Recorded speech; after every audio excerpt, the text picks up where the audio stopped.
హరే కృష్ణ.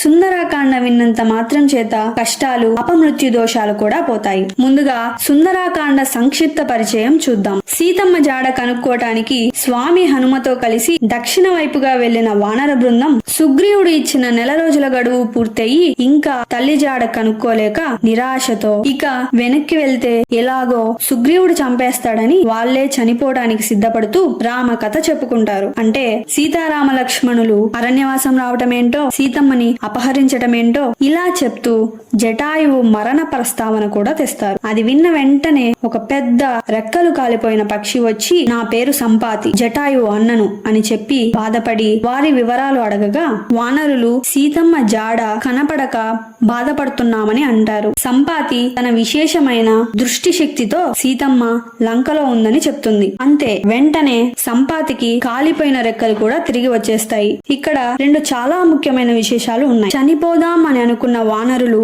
తెలిసో తెలియకో రామకథ చెప్పుకోవటం వల్ల బ్రతికి బయటపడ్డారు. రెండవది, రామ కార్యంలో కేవలం మాట సాయం చేసిన సంపాతికి తిరిగి రెక్కలు వచ్చాయి. కాబట్టి మీ కష్టాలు తీరటానికి కూడా రామ కథని, రామ నామాన్ని నిరంతరం స్మరించండి. దీనికి ఈ రెండు సంఘటనలే రుజువు. జై శ్రీరామ్. నెక్స్ట్ పార్ట్ కోసం సబ్స్క్రైబ్ చేయండి.